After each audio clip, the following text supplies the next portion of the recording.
Hello, Namaskar and welcome to Sikkim Chronicle. We know that there has been a worldwide protest taking Beijing Winter Olympics 2020.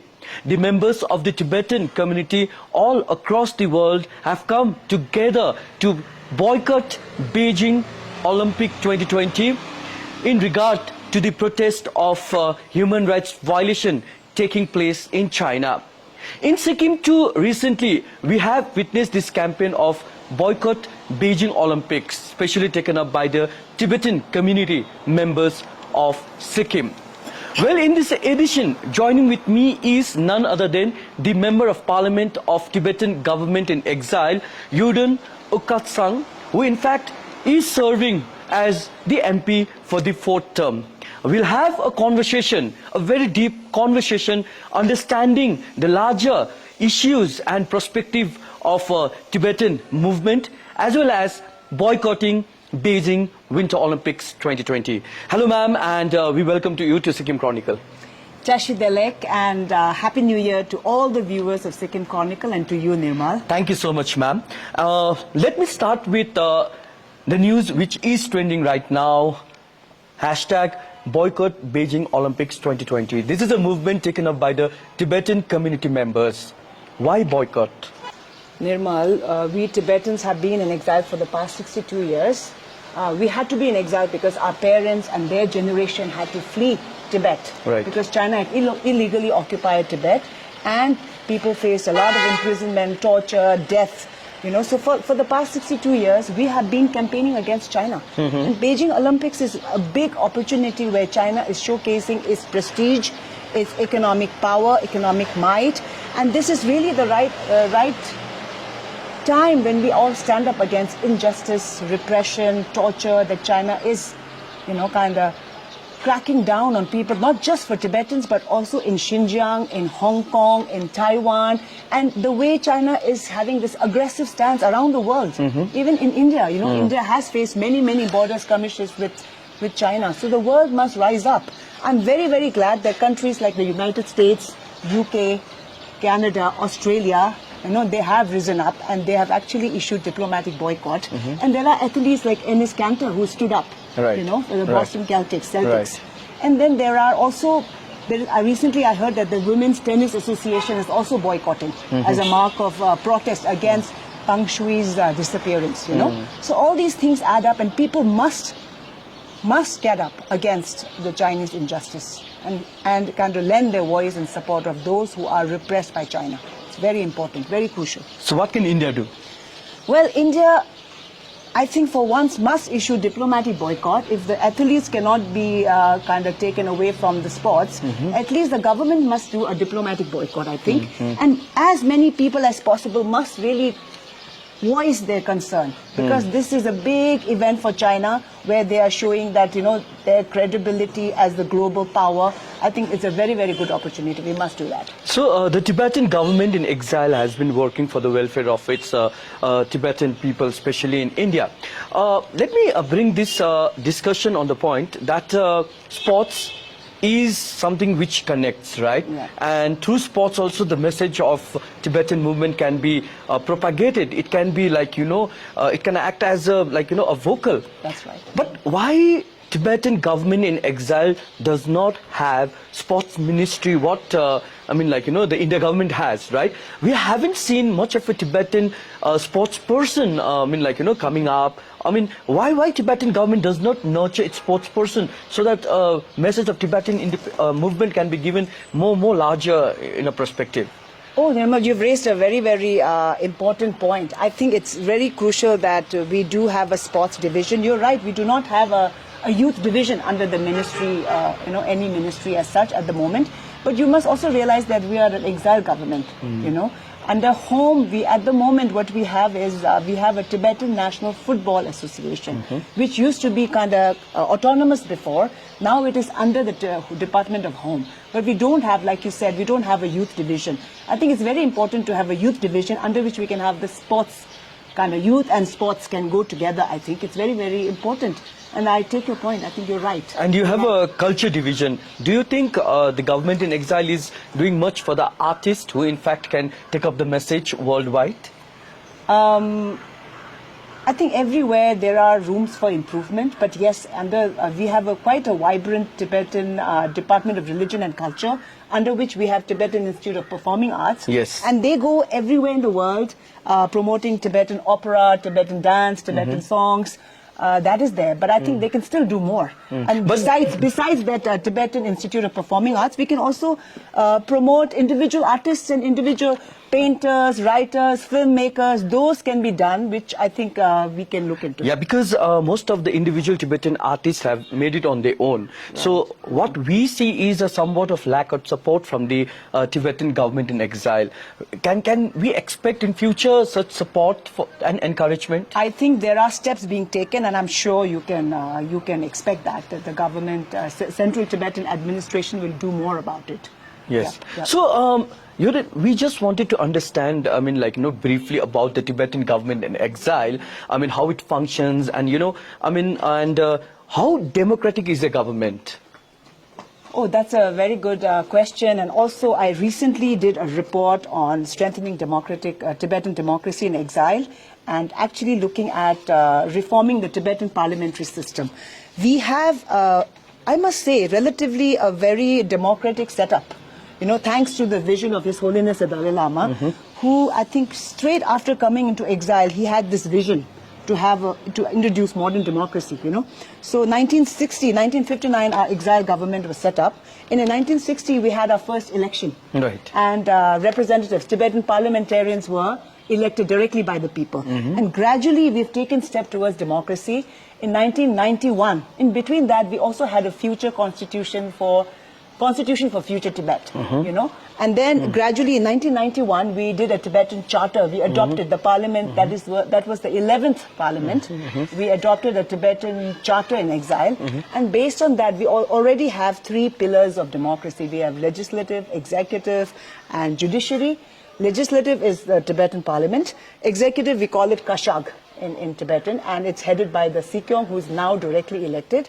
And we also have judiciary, which came about in 1992, soon after the charter was adopted, So what His Holiness has done is he has gradually kind of guided us through democracy, So we have had, we've had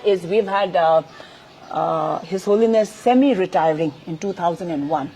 He says that he will now take less, because he was until then both the spiritual and the political head of Tibet, right. For Tibetans both inside and outside Tibet. Right. So 2001 he had semi-retirement. In 2011 he completely devolved political power. Yes. He said that it should be head should be directly elected by the Tibetans. So since then we have been having democratically elected leaders who are are responsible to the people in terms of their what they have to do, how they have to conduct. But I guess there is still what we need to still do is kind of imbibe more of the democratic values and practices. There is still room for that, I feel. We can do so much more in that field. Yeah. Right. Yeah. So His Holiness the Dalai Lama has talked about this middle way solution when it comes to Tibet issue. I mean, how do you say this? What is your personal opinion on it? Middle way approach by His Holiness is not something that he came up in a day or overnight or something like that. It was something that he was mulling over for many years. I think in late 70s and early 80s, this was in his thoughts, So what he kind of, I think through the Strasbourg proposal in 1988 and in 1989, he had actually presented it to the US Congress, also a 5-point peace plan. So before that, he had a lot of discussion with the Tibetan leadership, and he was saying that maybe this is something that is really to kind of have peaceful coexistence with China, and to kind of have something that is more pragmatic in terms of resolution of the Tibetan issue. That was introduced by it was his vision, and the Tibetan people and the Tibetan parliament has unanimously adopted it. So that is the thing. I think pragmatically, I think it is the solution, because it's mutually beneficial and something, because I think I believe that we can only kind of overcome our situation through dialogue with China. Right. And for dialogue, you have to have something that is both sides feel that it's mutually beneficial, right? So I think middle way approach is like that, where we are actually, despite the fact that we were historically independent, we are now saying that the fact remains that we were historically independent and you are ruling over us illegally. You have annexed us, invaded us, but we are willing to consider being under you. But we should be genuine, we should be getting genuine autonomy. Yes. We should have our own say in our daily lives, in our culture, in our identity, in our language, in our religion, and in everything, in development, every aspect of our life. And then the foreign policy and defense can be with China, but even in that we'll have a say. So it should be like local self-governance type, genuine autonomy for Tibet. That's what the middle way approach is seeking. Exactly. This is not the best solution, but just now, because we are already occupied by China, we have to find something kind of to get out of that, right? Right. So I feel that this is a step forward. Yeah. So something that may be mutually, something that China can consider, but even then China is not considering it, They are thinking that this is actually disguised independence, that right. we might be saying this, but actually we are seeking independence. Right. Yeah. So when it comes in terms of bilateral relationship between India and China, a diplomatic relationship, Tibet issue has been one of the main concerns and the focal point. Yeah. So as an MP, how do you see the diplomatic relationship over the years between China and India when progressing when it comes to Tibet's issue? I think India and China are two, the people with maximum number of population also, right? And in terms of economy also, they are very, very big, but China has far far ahead of India in that respect, right? China is doing far better. Although India has the full potential, India can do better. But I think the tension between the two countries will remain, because there are huge border issues between India and China, right? When it comes to Ladakh, when it comes to Arunachal, even Sikkim, right? So there are areas which are under India, but China is claiming as theirs because they were under Tibet. Right. Right? So China is saying this is a part of China. And they've had these border skirmishes for the last many, many decades, and I don't see it, I don't know, India has tried, they've tried to come to some kind of an agreement, but they have not managed. So this kind of sore, kind of tension, this kind of relationship is kind of really tense. I think it will remain for a while. So if Tibet attains autonomy as what Tibetan wish, how do you think India would benefit on it? I think we all know that when Tibet was, before the Chinese invaded, and one thing I want to also say, that Tibet was never a part of China until the current regime, right, the Communist China, People's Republic of China, after they came into power in 1949, they first really invaded Tibet. And by 1951, they forced the 17-point agreement for so-called peaceful liberation of Tibet on us. Before that, they don't have any document to prove that Tibet is a part of China. Okay, so that's why before that, when Tibet was there as a buffer state between India and China, it was peace. There was peace on the borders. They had no problems. We were having trades. Everything was going very well. So I think if there is a resolution to the Tibet problem, the same kind of a situation will come. China cannot, even if we are under autonomy, China, I think, will not be aggressive on the borders. I believe that, yeah. Yes. So we see there's been so much of repression against Tibetans, especially in China, and also there has been a resistance from the Tibetan communities in China. So when we talk about the global community or the UN human rights, are the Tibetan community really satisfied with the steps taken by the UN Human Rights Council or the global community when it comes to, protesting such tribulations against Tibetan community members in China? We are not satisfied until we achieve our aspirations. We'll never be satisfied, But we are still I think it gives us some kind of a joy when people stand up in solidarity, when the countries support us, So there needs to be more of that. I think until we get our freedom and until we achieve our aspirations, we'll never be satisfied. And I think the UN Human Rights Council and all that, they are actually, under countries, right? They are run by independent states. They are all run by the members of the United Nations, right? So there, China plays a big game because China has the will, the resources, the motive to kind of make sure that anything on Tibet or Xinjiang or Hong Kong or Taiwan is crushed, or anything that's to their disadvantage. They just either by sheer might or bullying, or by resources and giving money and aid, they just block it. So that is the problem, you know. So countries like the United States, India, Europe, or everywhere, you know, they must see that China is really out to, you know, serve its own agenda and, you know, be totally aggressive, and they should not take it lying down, I think. So almost a year back, US Congress has passed this resolution in the House regarding the Tibet policy. How do you see this? Oh, US Tibet policy? Yes. United States over the years has been quite strong on China. It's not just, we are very grateful actually that they are doing that. We also have a special coordinator recently who was appointed by the Biden administration, Uzra, you know, Mrs. Uzra Zeya.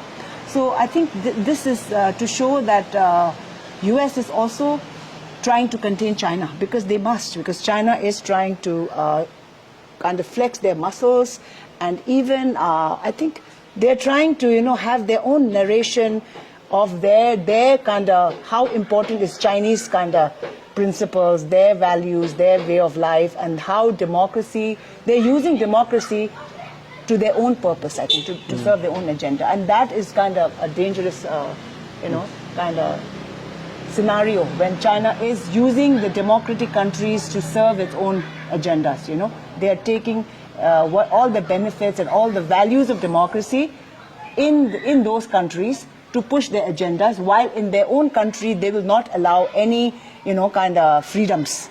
But they're using the freedoms in the Western countries or in India, for example, and using our press, our people, you know, but in their country they will prevent. You know, so those things I think US is also standing up against, Europe is also standing up. I think it's very crucial. Ma'am, one of the important flashpoints has been the reincarnation of His Holiness the Dalai Lama. Yeah. So my question to you is, how do you think Tibetans will manage in the aftermath of His Holiness the Dalai Lama? Definitely in the aftermath of His Holiness the Dalai Lama, there will be a big vacuum. But I think because we are actually preparing for that, His Holiness himself has been preparing for that for a very long time. That is why we have this democratic system.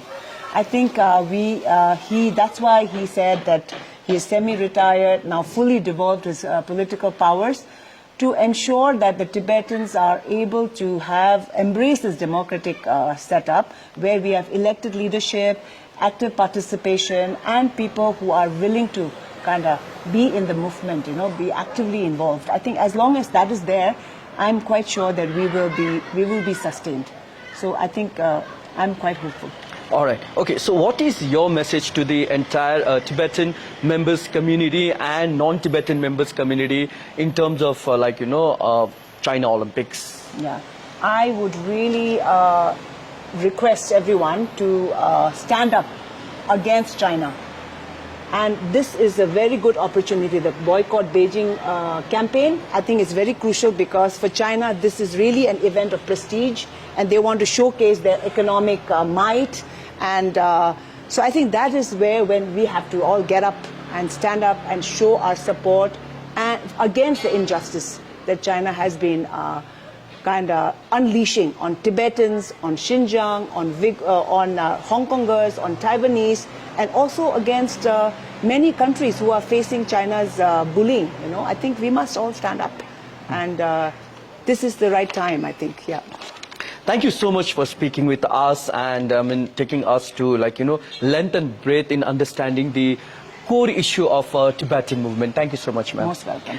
So that was MP of Tibetan Government in exile, Youdon Aukatsang, who in fact was briefing us on the objective of boycotting Beijing Olympics 2020. We hope you enjoyed the conversation, and if you want to make any free opinion and comments, you are free to comment in the inbox below. We'll be coming up with such discussions and conversations on larger issues dealing with the public interest. Thank you so much for watching, and you can also visit www.thesikkimchronicle.com for more stories. With camera person Ashish Kurung, this is Nirmal saying goodbye and thanks for watching.